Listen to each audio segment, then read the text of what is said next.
Hello dear students, welcome to today's video. आज के इस वीडियो में हम पढ़ेंगे traditional fermented food and beverages के बारे में। तो स्टार्ट करते हैं हमारा टॉपिक। किण्वित खाद्य पदार्थ वे होते हैं जिन्हें बनाने के लिए सूक्ष्म जीवों जैसे कि बैक्टीरिया या खमीर का उपयोग किया जाता है। ठीक है, ये सूक्ष्म जीव भोजन में मौजूद शर्करा या स्टार्च को तोड़ते हैं। अब क्या होता है, जिससे खास स्वाद और बनावट विकसित होती है। ठीक है, this is something we are talking about fermented foods. Fermented food को हम बोलते हैं किण्वित खाद्य पदार्थ। ठीक है, पारंपरिक किण्वित खाद्य पदार्थों को पारंपरिक किण्वित भोजन या पारंपरिक खमीरी भोजन कहा जाता है। क्या कहा जाता है भाई? देखिए, पारंपरिक किण्वित खाद्य पदार्थ जो होते हैं उन्हें पारंपरिक किण्वित भोजन या पारंपरिक खमीरी भोजन कहा जाता है। इनमें दही, छाछ, अचार, ढोकला, इडली, डोसा और कांजी जैसी चीज़ें शामिल होती हैं। तो ये डेफिनेशन हो गई हमारी, और क्या एग्जाम्पल्स हैं, क्या इनमें आते हैं, ये हमने देखा। ठीक है, अब क्या होता है, ये बनते कैसे हैं? तो बैक्टीरिया या खमीर के माध्यम से ये बनते हैं, और सूक्ष्म जीव जो हैं वो बहुत इम्पॉर्टेंट रोल इसमें प्ले करते हैं। ये जो सूक्ष्म जीव हैं भोजन में मौजूद शर्करा या स्टार्च को तोड़ते हैं। किस चीज़ को तोड़ते हैं, किस चीज़ को ब्रेक डाउन करते हैं? शुगर और स्टार्च का इसमें ब्रेक डाउन होता है। ठीक है, तो ये हमारा इंट्रोडक्शन हुआ, आप नोट कर लीजिएगा इसको। देन हम इंग्लिश में एक बार देख लेते हैं, इंग्लिश मीडियम के स्टूडेंट्स के लिए। Traditional fermented foods are foods that have undergone fermentation. ऐसे भोजन या ऐसा फूड जिसमें फर्मेंटेशन प्रोसेस हुई है, where microorganisms like bacteria और ईस्ट ब्रेक डाउन कार्बोहाइड्रेट्स। है ना, शुगर्स या स्टार्च को कौन तोड़ता है? बैक्टीरिया या ईस्ट तोड़ते हैं। ठीक है, often resulting in a change in taste, texture and preservation. अब चेंज किस में होता है? उनके टेस्ट में चेंज हो जाता है, टेक्सचर में चेंज हो जाता है। कभी कभी हमने घर में देखा हो कि अगर हम इडली डोसे का बैटर फर्मेंट होने रखते हैं, मतलब हम उसको पीस करके रख देते हैं और कुछ 5-6 घंटे बाद जब उसको देखते हैं तो वो कैसा हो जाता है? बहुत ज़्यादा फ्लफ़ी हो जाता है और बहुत ज़्यादा उसमें बबल्स बन जाते हैं। तो ये क्या होता है, उसका टेक्सचर चेंज हो जाता है, उसका टेस्ट चेंज हो जाता है, क्योंकि वो फर्मेंट हो जाता है या किण्वित हो जाता है। ठीक है, these foods are deeply rooted in the various culture and have been consumed for centuries. सालों साल ये कंज्यूम किए जा रहे हैं, सालों सालों से। ठीक है, और कल्चर, जैसे कि हम किसी एरिया में जाते हैं, पर्टिकुलर साउथ में जाते हैं, तो वहाँ फर्मेंटेड फूड को ही ज़्यादा महत्व दिया जाता है, वही कंज्यूम किया जाता है, as it is very healthy for your gut. Okay, examples include idli, dosa, dhokla and various types of yogurt and pickles. Pickles मतलब अचार। आई थिंक ये आपको क्लियर हुआ। देन हम बात करें फर्मेंटेड फूड हेल्दी और नॉट। फर्मेंटेड भोजन जो है वो हेल्दी होता है या नहीं होता है? तो fermented food help give us a better mix of bacteria known as gut biome. अभी मैंने बोला ना, ये गट हेल्थ के लिए अच्छा होता है। बैक्टीरिया होता है, मतलब आपकी जो इंटेस्टाइन है उसको ये अच्छे से रखता है, उसमें जो डाइजेशन की प्रोसेस है उसको प्रॉपर होने देता है। तो it is very important for gut biome that boosts gut health and in turn all the body functions that support your gut. और इससे क्या होता है, जितना हेल्दी मोशन होगा, जितनी हेल्दी बॉडी होगी, उतना ही हेल्दी आपका लाइफस्टाइल होगा। So fermented food is very healthy, it is healthy. ठीक है,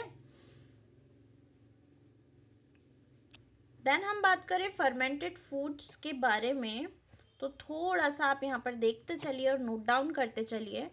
even for the Hindi medium और इंग्लिश मीडियम स्टूडेंट्स हमें नोट्स ऐसे ही प्रिपेयर करने हैं। बायलिंगुअली आप अपने एग्जाम में भी लिख सकते हैं। Fermented foods and beverages are one of the first food used by human beings. Human beings द्वारा सबसे पहले जो फूड्स यूज़ किए गए थे वो इसी तरीके के फूड्स और बेवरेजेस थे। ठीक है, taste is better and well conserved. अच्छा टेस्ट आता है इनमें, और उसको कंजर्व करके हम रख सकते हैं. It is most important to regulate the growth and activity of microorganism. अब इसमें क्या इम्पॉर्टेंट होता है कि हम माइक्रो ऑर्गेनिज्म की ग्रोथ या एक्टिविटी जो है उसको रेगुलेट करके रखें. फिर हम देखें कि microorganism needs to be standardised. अब माइक्रो ऑर्गेनिज्म जो है हम घर में यूज़ कर रहे हैं, वो तो हम पर्टिकुलर टाइम के लिए यूज़ कर रहे हैं, लेकिन किसी बड़े लेवल पर, इंडस्ट्री लेवल लेवल पर, लेबोरेटरी लेवल पर अगर हम इन पर काम करें तो ये कैसे होना चाहिए, स्टैंडर्डाइज्ड होना चाहिए. मतलब हमको माइक्रोबायोलॉजिस्ट की ज़रूरत पड़ेगी अगर हम इन माइक्रो ऑर्गेनिज्म को कितना मात्रा में कैसे उपयोग करना है ये जानना चाहते हैं, या फिर उसका यूज़ करना चाहते हैं बड़े लेवल पे. क्योंकि इतना सा भी माइक्रो ऑर्गेनिज्म अगर ज़्यादा हो गया किसी चीज़ में तो वो पूरी बिगड़ जाती है. अगर फर्मेंट भी हो रहा है तो आप अगर फर्मेंट 6 घंटे की जगह आप फर्मेंट होने 20 घंटे किसी चीज़ को रख देंगे तो वो क्या होगा, कहीं ना कहीं वो ख़राब हो जाएगी, डिस्ट्रॉयड हो जाएगी, क्योंकि उसमें over growth of micro organisms हो जाएगा. ठीक है. देन हम बात करें, the production of fermented food is variable. और फर्मेंटेड फूड का जो प्रोडक्शन है वो वेरिएबल है, मतलब टाइम टू टाइम ये डिपेंड करता है ना, कि किस सिचुएशन में कैसे हमें फर्मेंट करना है. मतलब सर्दी के मौसम में ज़्यादा फर्मेंट करना पड़ेगा चीज़ को, गर्मी के मौसम में वो चीज़ 5 घंटे में ही फर्मेंट हो जाएगी, लेकिन अगर ठंड का मौसम होगा तो उसको कम से कम 10 घंटे लगेंगे फर्मेंट होने में. तो इस तरीके से हर चीज़ का एक टाइम ड्यूरेशन है कि कितना उसको टाइम लग रहा है फर्मेंट या किण्वित होने में. किण्वित मतलब होता है ब्रेक डाउन होने में. ठीक है. देन हम कुछ फर्मेंटेड फूड प्रोडक्ट्स की बात कर ले. तो सबसे पहले आप यहाँ देखिए चीज़. चीज़ जो है वो मिल्क से बनती है, और इसको जो फर्मेंट करता है वो स्ट्रेप्टोकोकस की स्पीशीज़ हैं, and Streptococcus is a bacteria. फिर अगर हम योगर्ट की बात करें तो ये स्ट्रेप्टोकोकस थर्मोफिलस इसको फर्मेंट करता है. ठीक है. कॉफ़ी बीन्स की अगर हम बात करें तो सेक्रोमाइसीस की जो स्पीशीज़ होती हैं वो कॉफ़ी बीन्स को फर्मेंट करती हैं. ब्रेड की अगर हम बात करें तो ब्रेड जो है वो व्हीट फ्लोर से बनती है, और इसको भी सैक्रोमाइसीस सेरेविसिए की जो स्पीशीज होती है वो फर्मेंट करती है. Saccharomyces cerevisiae is yeast. Okay. And Streptococcus is a kind of bacteria. अगर हम फिश सॉस की बात करें तो बैसिलस की जो कुछ स्पीशीज होती हैं वो इनको फर्मेंट करती हैं. एंड ये जो है बैसिलस, कोकस, कौन सा बैक्टीरिया है, कौन सी फंगस है, तो इसके लिए आपको स्टडी बहुत ज़्यादा करना पड़ेगी, जब भी ये नाम आपको याद होंगे. ठीक है. देन हम देखते हैं micro organisms in their metabolism. Micro organism का क्या मेटाबॉलिज्म होता है. तो सबसे पहले हम देख लें, ethanol producing east and bacteria producing lactic acid. Ethanol कौन प्रोड्यूस कर रहा है, ईस्ट प्रोड्यूस कर रहा है, और बैक्टीरिया क्या प्रोड्यूस कर रहे हैं, लैक्टिक एसिड प्रोड्यूस कर रहे हैं. बहुत ज़्यादा इनका उपयोग किया जाता है. Some organisms play voluntary role. कुछ ऑर्गेनिज्म का वॉलेंट्री रोल रहता है, जैसे कि भाई आ जाएंगे, एक्टिविटी को बढ़ा देंगे, फिर उनका रोल ख़त्म हो जाएगा तो उनको वहाँ से हटा दिया जाएगा. ठीक है. ये बड़े लेवल पे होता है, इंडस्ट्रियल लेवल पे होता है. Then manufactured after inoculation of soybean with Rhizopus oligosporus. अब कुछ इनमें प्रोडक्शन की जो प्रोसेस होती है तो सोयाबीन्स का इनोक्यूलेशन किया जाता है राइजोपस ओलिगोस्पोरस से. तो ये भी एक प्रक्रिया है. ठीक है. फर्मेंटेशन के लिए. फिर कंटामिनेशन में occur due to the presence of vitamin B12 synthesising bacteria. कभी कभी जब इथेनॉल और ईस्ट प्रोड्यूसिंग चीज़ों का प्रोडक्शन होता है बहुत फ्रीक्वेंटली तो वो ख़राब हो जाती हैं, कंटामिनेट हो जाती हैं. किस वजह से, क्योंकि उसमें विटामिन B12 सिंथेसाइजिंग बैक्टीरिया की प्रेजेंस या उपस्थिति हो जाती है. तो माइक्रोब्स की जो ग्रोथ है वो बढ़ जाती है और वो चीज़ कंटामिनेट हो जाती है. ठीक है. देन हम बात करें चीज़ मेकिंग प्रोसेस की. तो चीज़ मेकिंग प्रोसेस जो है, चीज़ मेकिंग प्रोसेस की फर्स्ट स्टेप है, cheese production is the largest dairy industry. सबसे बड़ी डेयरी इंडस्ट्री जो है वो चीज़ प्रोडक्शन की है. There are around 1000 types of different cheeses. अब दुनिया में 1000 तरीके की अलग अलग चीज़ प्रोड्यूस की जाती हैं. मोज़रेला चीज़ सुना होगा आपने, रॉकीफोर्ड चीज़ सुना होगा. ठीक है. तो ये अलग अलग प्रकार की चीज़ है। पनीर भी एक प्रकार की चीज़ ही होती है। तो टू टाइप्स की हम बात करें तो पहली तो है अनराइपेंड चीज़ और दूसरी है राइपेंड चीज़। चीज़ दो प्रकार की होती हैं, राइपेंड एंड अनराइपेंड। ओके, देन हम देखते हैं प्रोडक्शन प्रोसेस। तो प्रोडक्शन प्रोसेस जो है वो 4 स्टेप में दी गई है। पहली है एसिडिफिकेशन ऑफ मिल्क, मिल्क में एसिडिफिकेशन करना, ठीक है। फिर कोएगुलम का फॉर्मेशन होना, मतलब उसका थक्का जम जाना। Then separation of curd from whey, curd को अलग कर लेना वे में से, ठीक है। और राइपनिंग ऑफ चीज़, उस चीज़ का कुछ समय रखे रहना, जिससे उसको कहते हैं राइपनिंग, मतलब उसका पक जाना। अनराइपेंड मतलब कच्चा चीज़ हो गया और राइपेंड मतलब पका हुआ चीज़ हो गया। 6 महीने, साल भर, 1.5 साल, 2 साल, अलग अलग चीज़ का अलग अलग राइपिंग ड्यूरेशन होता है। देन हम बात करें acidification of milk is the first step, अभी हमने देखी थी। तो इसमें क्या होता है, ये फर्स्ट स्टेप है हमारी। इसमें लैक्टिक एसिड बैक्टीरिया जो है, जिसे हम कहते हैं lactobacillus, the sugar of milk converted to lactic acid, milk में जो शक्कर होती है वो क्या बन जाती है, लैक्टिक एसिड बन जाती है। इस मिल्क का जो पीएच है वो 4.6 होता है और ये एसिडिफाया मतलब एसिडिफाइड मिल्क होता है, ठीक है। आपको पता ही है कि 7 से पहले जो होते हैं पीएच स्केल पे वो एसिड्स होते हैं और बाद वाले क्या होते हैं, बेसिस होते हैं, एंड 7 इज न्यूट्रल। सो ध्यान रखें, first step is acidification of milk, second step is coagulum formation. अभी कोएगुलम फॉर्मेशन जो है इसमें क्या होगा, acidified milk treated with rennet, rennet डाल दिया जाता है उसमें।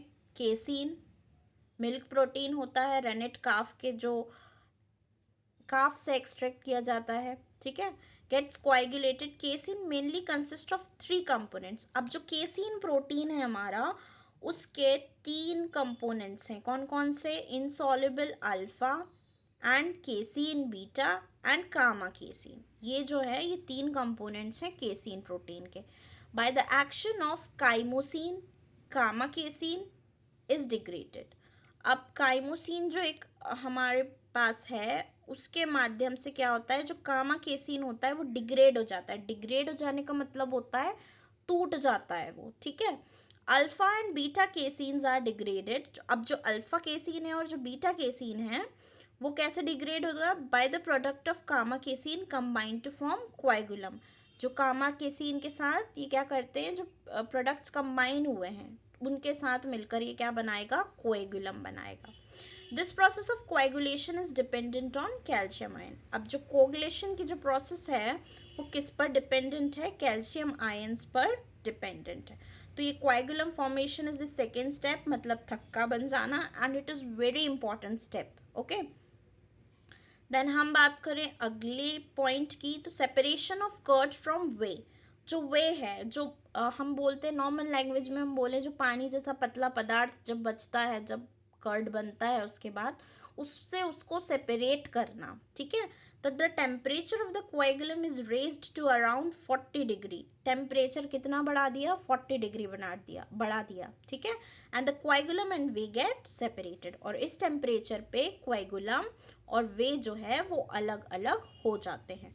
The separated curd is cut into blocks. जो कर्ड सेपरेट हुआ है अब उसको पीसेस में काटेंगे, ड्रेन मतलब छान लेंगे, and pressed into different shape. अब आपने देखी होगी कि अलग अलग चीज़ अलग अलग शेप की होती है। पनीर के हमको क्यूब्स मिलते हैं बाज़ार में बड़े बड़े, फिर हम घर ला करके उनको कट कर लेते हैं।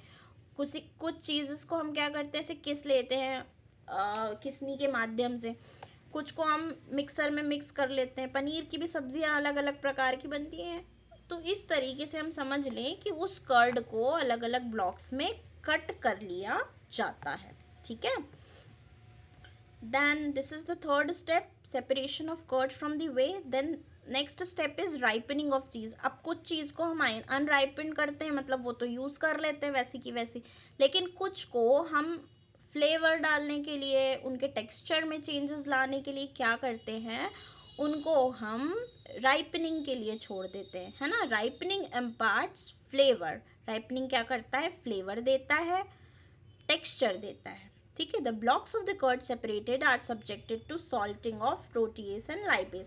अब इसको लंबे समय तक रखने के लिए उसमें प्रोटीएस और लाइपेस एंजाइम मिलाई दी जाती है। इससे क्या होता है, उसमें नमक जैसा स्वाद भी आ जाता है और वो खराब भी नहीं होती। देन हम बात करें चीज़, योगर्ट, सॉकरेट, ब्रेड, ये सब चीज़ें हो गई। Kimchi, NATO, butter milk, vinegar, pickle, olive, soya sauce etcetera. तो ये सब चीज़ें क्या हैं, राइपेंड है।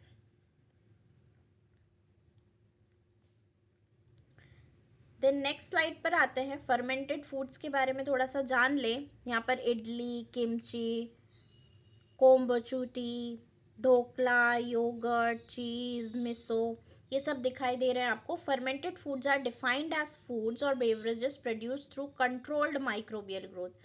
माइक्रोबियल ग्रोथ को कंट्रोल में रखा जाता है और फर्मेंटेशन या किण्वन की प्रक्रिया की जाती है।